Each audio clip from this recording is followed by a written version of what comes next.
तो जब विपरीतता आती है, अपमान होता है, प्रतिकूलता आती, तिरस्कार होता है, निष्कासन होता है, तो ये बात सामने रखो, जोई जोई प्यारो करे सोई मोहि भावे। फिर जब आप ये सामने रखोगे तो तुम्हारे सामने का दृश्य बदल जाएगा। जब प्रश्न का उत्तर दे दोगे तब आएगा भावे मोहि जोई सोई सोई करे प्यारी। भगवत रसिक जी कहते हैं जो मैं चाहता हूं वैसे केली करते हैं, एक क्षण के लिए नेत्रों से ओझल हो जाऊं तो भगवत भगवत भगवत ऐसे पुकार पड़ते हैं। चूको मत, समर्पण नहीं करोगे तो छीन लेगा काल, काल छीन लेगा। काल के अधीन है देह, ये प्राण काल के अधीन है, नष्ट हो जाएंगे। समर्पित कर दो, नष्ट होने वाली चीज तो अविनाशी मिल जाएगा। जन्म जन्मांतर से जिस महासुख के लिए भटक रहे हैं, कहीं समर्पण जाके लिखा पढ़ी नहीं करवानी है, बस आपको प्रश्न का उत्तर देना है। और प्रश्न जब आता है तो प्रश्न के रूप में नहीं आता है, समस्या के रूप में आता है। ध्यान रखना, हमारे अध्यात्म का प्रश्न ऐसे नहीं आता कि आओ बैठो उत्तर दीजिए, खड़े होइए, ये इतने प्रश्न का उत्तर मुख से दीजिए, इतने लिखित दीजिए, ऐसा नहीं होता कुछ। यहां घटना होती है। अब उस घटना में तुम्हारा ज्ञान विज्ञान खींच लिया जाएगा। अब तुम बोलो, इसका उत्तर दो, संसार की तरफ हो या हरि की तरफ। और अगर उस समय नारद जी की तरह, जैसे नारद जी का सब कुछ अपहरण हो गया, तभी उनको वो राजकुमारी प्यारी लगी, उस समय भी वो सोचते हैं कि हरि के समान हित करने वाला मेरा कोई नहीं। और एकांत में हरि की शरण में होके कहते हैं जेहि विधि होए नाथ हित मुरा करहु सुबेगी दास में तोरा। बलिहारी है, आचार्य हैं भक्ति के, प्रचंड माया की स्थिति में वो कह रहे हैं जेहि विधि होए नाथ हित मुरा करहु सुबेगी। क्या बिगड़ा? कुछ नहीं। तिरस्कार, अपमान, निष्कासन, नाना प्रकार की विपरीत परिस्थितियां, उस समय तुम किस पक्ष में हो?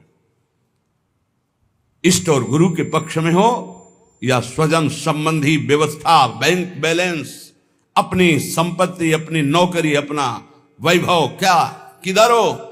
ये उत्तर है, उत्तर। और एक सेकंड में कॉपी जांच ली जाती है।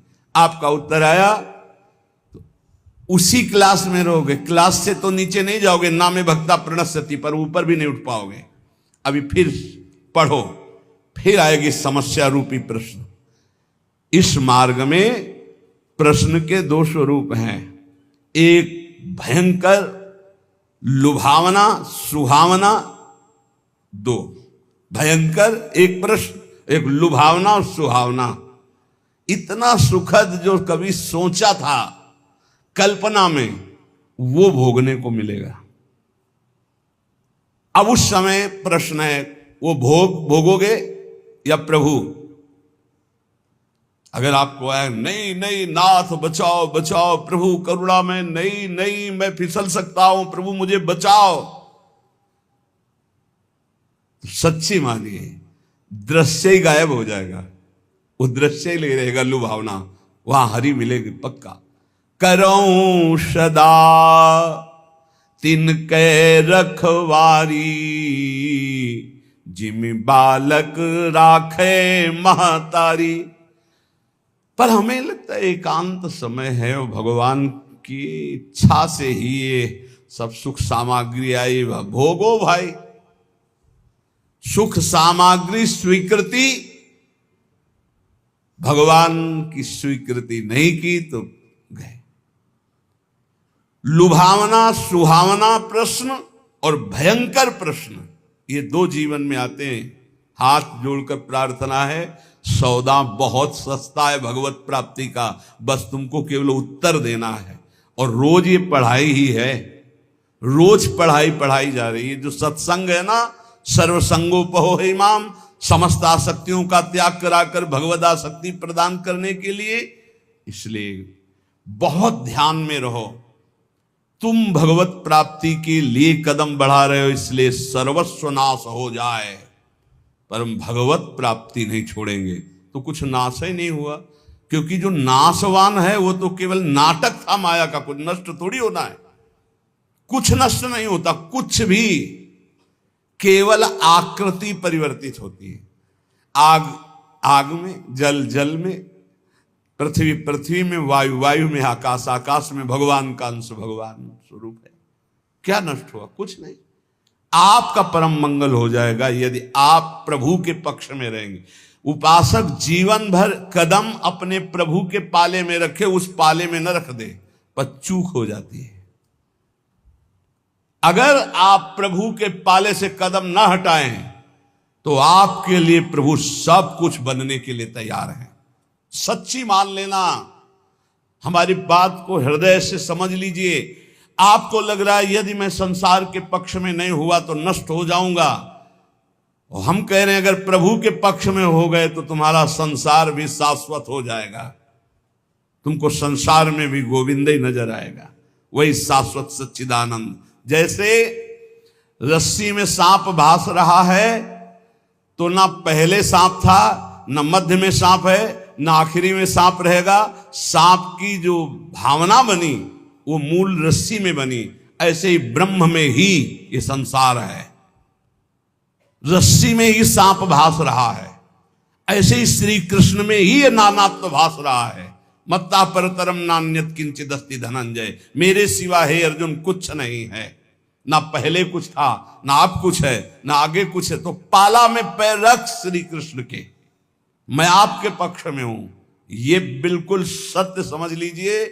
कभी भी प्रश्न आ सकता है, दिन रात कभी भी आ सकता है। आपको एक बात केवल पकड़नी, हमारा पक्ष प्रभु से है। सब कुछ नष्ट हो जाए, प्रभु को नहीं छोड़ सकते। हम कैसे भी हैं, कुछ नष्ट नहीं होगा, स्वयं प्रभु ही सब कुछ बने है, पक्का विश्वास। हमारी चूक हो जाती है भगवान को छोड़कर और मायाकृत वस्तु व्यक्ति स्थान का आश्रय ले लेते, बहुत दूर हो जाते हैं इष्ट और गुरु से। प्यारी जू और प्यारे जू परस्पर एक ही तत्व है। आचार्य चरण इस पद की रचना करके एक रुचि, एक दृष्टि, एक प्राण, एक स्वभाव वाले युगल किशोर की आंतरिक भावना का वर्णन कर रहे हैं। और हमारे भाव में शरणागति के सिद्धांत की चरम सीमा, सिद्धांत का भी वर्णन, चरम सीमा, जो अंदर भाव दिए अभी जिसकी चर्चा हुई, और प्रेम का। हमारे प्यारी जू प्यारे जू बोले, प्रीतम किशोरी गोरी रसिक रंगीली जोरी, प्रेम ही के रंग बोरी, शोभा कही जात है। प्यारी जू और प्यारे जू कहने को केवल दो हैं, ये एक ही है। इनकी ऐसी शोभा है कि ध्रुवदास जी कहते हैं कि हमारी वाणी की सामर्थ्य नहीं कि मैं इनकी शोभा का वर्णन कर सकूं। युगल सरकार ऐसे अतुलनीय आनंददाता, ऐसा अद्भुत असीम सौंदर्य, कह रहे प्रेम के ही रंग में डूबी हुई ये जुगल सरकार की प्रीतम और गोरी किशोरी की जोरी। वाणी की सामर्थ्य नहीं कि मैं इनकी शोभा, इनकी महिमा, इनके प्रेम का वर्णन कर सकूं। एक प्राण, एक वैस, एक ही स्वभाव चाओ, एक बात दूनी के मन ही सुहात है। एक कुंज, एक सेज, एक पट ओढ़े बैठे, एक एक बीरी दो खंडी खंडी खात हैं। एक रस एक प्राण, एक दृष्टि हित ध्रुव, हेरी हेरी बढ़े चौप, क्यों ना आघात है। प्रीतम किशोरी गोरी, ये रसिक रंगीली जोरी, प्रेम ही के रंग बोरी, शोभा कही जात है।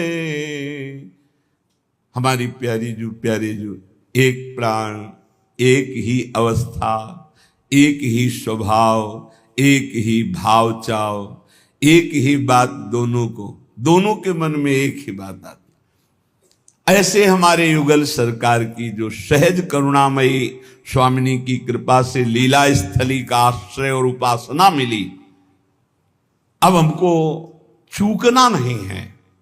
किसी से हम कह रहे थे भाई कुछ भी हो श्री जी को मत छोड़ना, श्री जी को छोड़ दिया तो फिर ये अथाह समुद्र है, तुम निकल नहीं पाओगे। और अंदर से श्री जी को पकड़े रहे तो समुद्र ही नहीं रहेगा, सूखा ही जाएगा। बड़ी करुणामयी श्री जी। श्रीपाद प्रबोधानंद जी महाराज कह रहे, सर्व दुख दशा घोरावरम वृंदावनेस्तु में प्राकृता अप्राकृता शेष विभूतिरपि नान्यतः। दोनों बातें आ गई। प्राकृत अपराकृत कितना भी मुझे लुभायमान किया जाए, मैं कभी प्रिया प्रीतम और वृंदावन को नहीं छोड़ सकता। वही बात आ गई। और सर्व दुखा दशा घोरा, दे दो सारे दुख तुम्हारी सृष्टि में जितने हो। ये भजन बल है, भजन बल। श्री जी का नाम जब जितना करोगे तो तुम भी गर्जना करने दो और दुख दो, पूरी सृष्टि का दुख हमें दे दो, सबको सुखी कर दो। दंत देव जी, प्रभु मुझे इतनी सामर्थ्य दो कि सबके हृदयों में बैठकर दुख मैं भोगूं और सब सुखी हो जाए।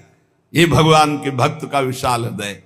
सर्व दुख दशा घोरा, प्रभु सब दशाएं दुख की हमें दे दो, पर ना हम आपका चिंतन छोड़ने वाले और ना आपका आश्रय छोड़ने। ये फिसड्डी नहीं होते भगवान के भक्त। आजकल भक्ति जानते हो कैसे होती? ऐसे पैर रखा जाता भक्ति मार्ग में, आंच ना लगे, अगर आंच लगी तो हटा लिया। ऐसे कभी कोई परमार्थ में नहीं चलता।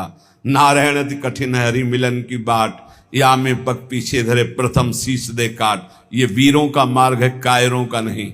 इसलिए हिम्मत पक्की। तलवार गले तक आएगी, हार बन जाएगी, वार नहीं कर पाएगी। तलवार और हमारे गले के बीच में नाम है, विश्वास करो, विश्वास।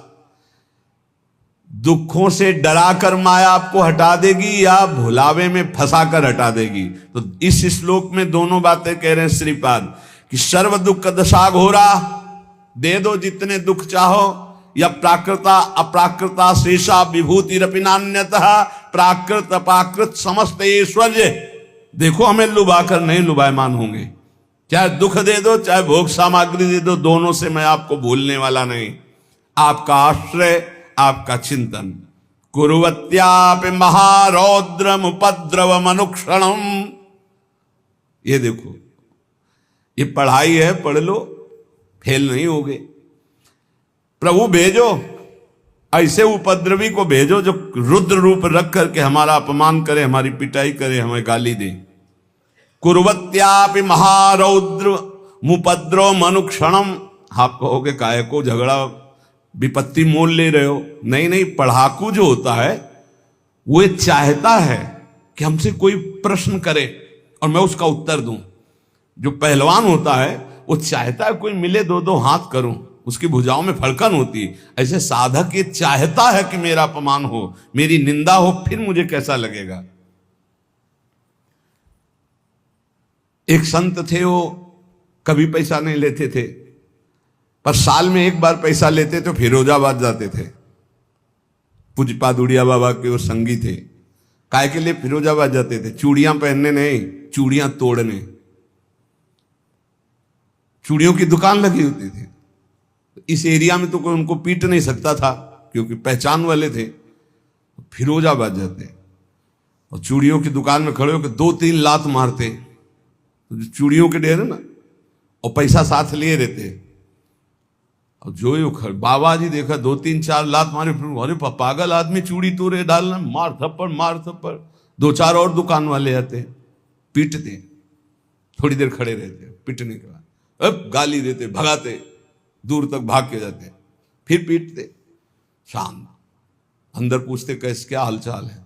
बोले ठीक है, कोई परेशानी नहीं। दुकान वाले के पास जाते, बोले भैया कितने की चूड़ी थी? बोले तुम तो